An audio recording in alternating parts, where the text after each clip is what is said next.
a solucionar sus problemas, a solucionar esos problemas de injusticia, de represión, etcétera, etcétera. Lo que pasa es que cuesta mucho trabajo, muy difícil, son muchos siglos los que lleva esto funcionando mal, y para ponerlo bien, pues es muy, muy, muy difícil. Y hay que sudar mucho, y hay que padecer mucho, y hay que sacrificarse mucho. ¿Cree que es necesaria la violencia para conseguir la paz? El que yo la crea necesario o no, sirve de poco. La cuestión está en que cada uno de verdad mire y diga, la violencia salta día a día, todos los días, o no salta. ¿Pero qué piensa de los atentados? Los atentados, pues mal. Los atentados mal, yo pienso mal. Yo creo que tendría que llegarse a una situación donde eso no fuera menester, donde eso no tuviera que existir. Pero habla de los atentados que se cometen contra los obreros cuando los echan de una fábrica, de los atentados que se cometen contra un pueblo cuando los machacan a palos, contra unas gentes que salen a la calle a pedir pan y le mandan a la policía a disolverlo. Y a veces le pegan pelotazo y le revientan un ojo, le saltan un ojo, porque esa violencia está ahí, de esa violencia no se habla. Hay mucha, mucha hipocresía cuando se habla de la violencia. El gobierno, el sistema es el mayor interesado en precisamente crear esa confusión. Solamente se habla de la violencia de un sector determinado, de los que están contra el sistema capitalista. De eso sí se habla. No existe otra violencia nada más que esa. Sin embargo, yo creo recordar que aquí en Cádiz se ha utilizado la violencia, la han tenido que utilizar los obreros para defenderse de la policía, los obreros astilleros, que se fabricaban una especie de bazooka para tirar cohetes y defenderse contra la policía, que se fabricaban hasta unos cochecitos y tal blindados para poder librarse de los pelotazos que le pegaba la policía. Eso es violencia. De esa violencia no se habla. Quien puede generar más violencia es el sistema, es el Estado, es el que tiene más medios, tiene todos los medios. ¿Para qué tiene esa policía? ¿Para qué tiene Guardia Civil? Aquí en Cádiz hay Policía Nacional, Policía Local, Policía, ¿cómo se llama eso?, autonómica, la Guardia Civil, los cuerpos estos que se han creado de guardajurados, etcétera, etcétera, cuerpos de seguridad estos privados. Policías por todos lados. Eso lo tiene el sistema, lo tiene un determinado sector para defenderse. Es falso que sea para defender al pueblo. Si no, como te he dicho antes, ya habrían ido a algún empresario y le habrían roto las costillas, porque hay empresarios que ha hecho la puñeta, pero bien. Y aquí en Cádiz mucho. Todos los que cierran fábricas están cometiendo atentados. Todo el que cierra una fábrica está cometiendo atentados porque sabemos que al día siguiente está abriendo en otro punto otra, porque le interesa más, porque allí va a pagar menos, por lo que sea, X. Entonces, la cuestión está en que esa violencia, toda la violencia debe desaparecer. Pero la filosofía del Estado, la filosofía del sistema, de defenderse sus propiedades, para que no se la quiten, para que no se le puedan arrebatar nada, defenderse con la policía, eso es muy viejo, viene muy antiguo, ni yo me lo estoy inventando, no más que hay que leer la historia. También tiene a los sindicatos para defenderse de eso, y lo están defendiendo muy bien. Durante un tiempo han podido estar engañando a los obreros, yo creo que ya menos, porque ya los obreros se dan cuenta de que los sindicatos son una parte más del sistema y que se defienden a sí mismos porque tienen sus poltronas, tienen sus sillones, están viviendo muy bien, están viviendo del cuento, y entonces pues no les interesa que el sistema se venga abajo, y lo defienden con uñas y dientes, pero tienen que hacer el paripé de cuando en cuando, claro, eso es normal. ¿Qué te parece si vamos al testimonio de un compañero tuyo, Ramón, y a ver si mis compañeros tienen preparado? Sí, pues vamos a verlo. Que conocí a José María Sánchez Castro en la prisión, donde con él tuve mucha experiencia en la lucha que mantuvimos en la cárcel para mantener las condiciones de vida dignas en ella. De hecho, yo tuve que hacer una huelga de hambre, la que me produjo una lesión cerebral bastante fuerte, que me dejó el cuerpo descontrolado totalmente. Pero bueno, de lo que quiero hablar es de José María, que también el pobre está bastante jodido, porque tiene el corazón mal, también provocado por la huelga de hambre que ha tenido que hacer en todos los años de cárcel que ha estado, que tuve 18 años.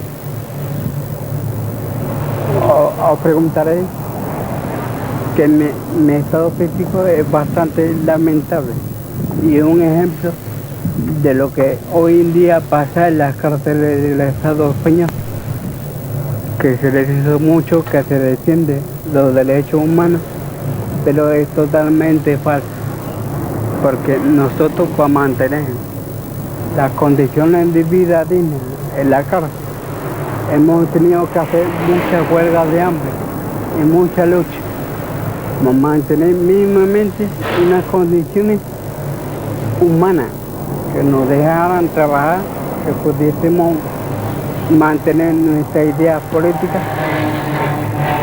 Y en esa situación me encontré yo con José María durante muchos años. Sobre este tema podía hablar y hablar muchos años, pero bueno, lo importante de que sepáis de que José María también, al igual que yo, mantuvo una postura digna en las prisiones del Estado español. Antes de hacer la huelga de hambre, tenemos montada una comuna donde hacemos trabajos manuales y estudios de muchos temas. Por ejemplo, en el vídeo que creo que vais a ver, se ve cómo trabajamos, hacíamos trabajos manuales por poder mantenernos económicamente. Nuestra familia y amigos eran los que vendían esos materiales en la calle. También hacíamos estudios, de hecho hemos editado bastantes libros escritos por nosotros en la cárcel.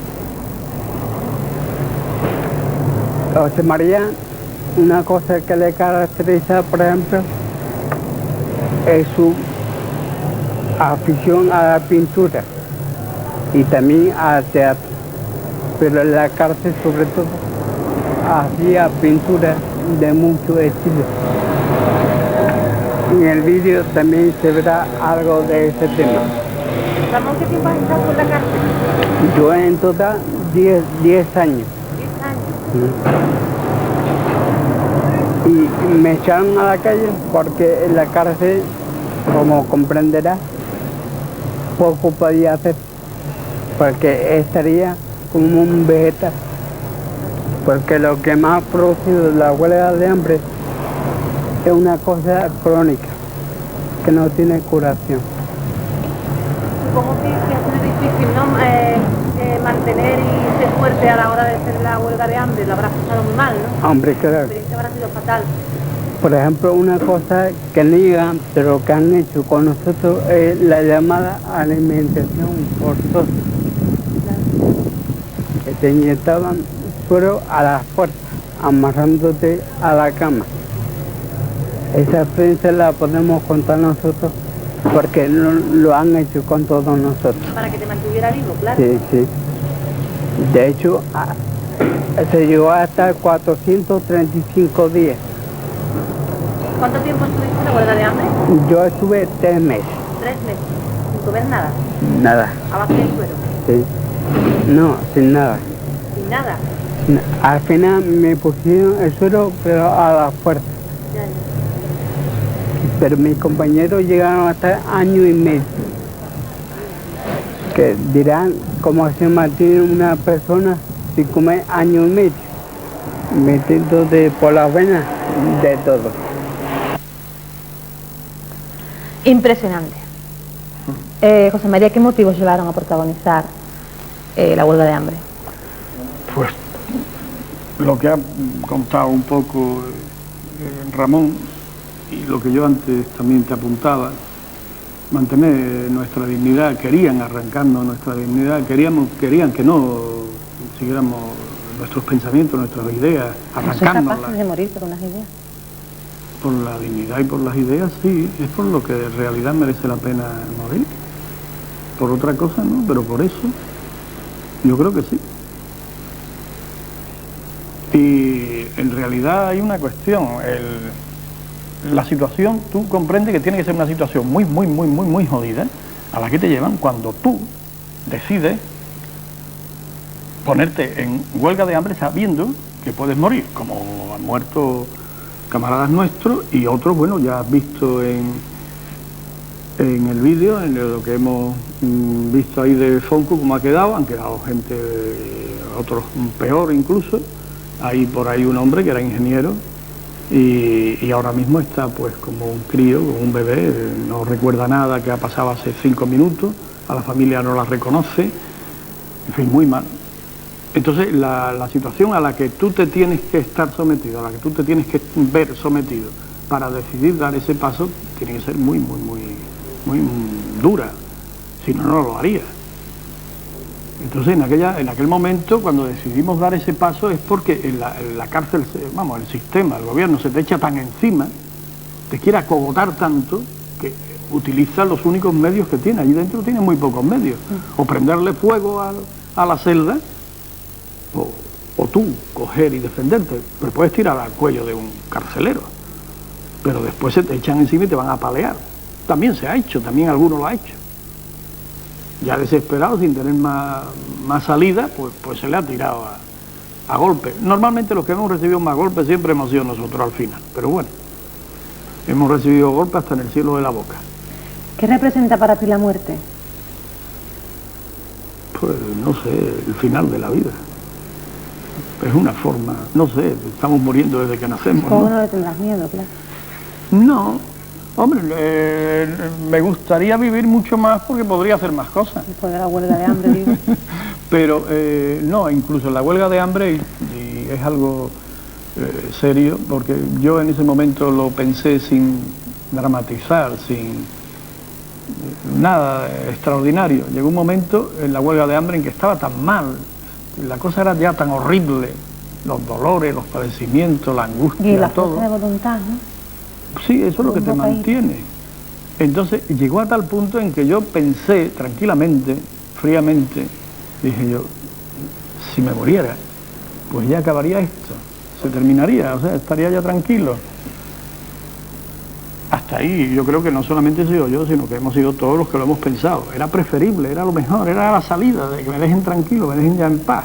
Es demasiado duro, sin embargo nos mantenía vivo, si quiere, el espíritu de que estábamos en lucha, era una forma de luchar. Es una forma de mantenerte digno en la cárcel, mantenerte con la cabeza alta. Y eso te lo digo en serio, los carceleros, los directores de prisiones, eso lo admiraban.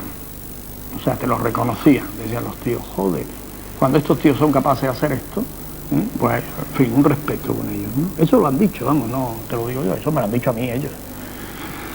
Y bueno, en la huelga de hambre hubo gente que no tenía nada que ver con nosotros, incluso si quiere estaba dentro del sistema, pero que se opuso a los métodos que se estaban utilizando contra nosotros, como era la alimentación forzosa, que eso es horrible, te metían una especie de canuto por la nariz que te llegaba al estómago, que te producía úlceras, que te producía vómitos que te tenías que tragar. Era horrible.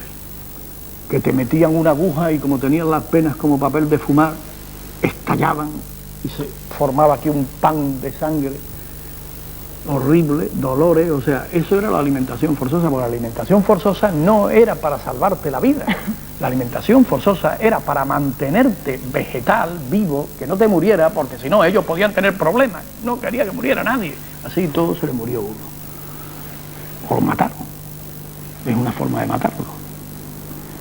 Mújica, que estaba entonces de ministro de Justicia,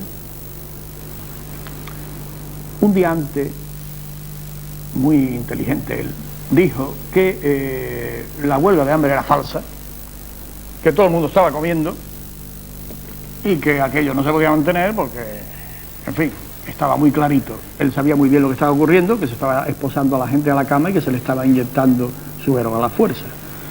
Bien, pero como parece ser que, en fin, la verdad, la razón busca sus caminos, al día siguiente se murió un camarada nuestro que se llama Sevillano,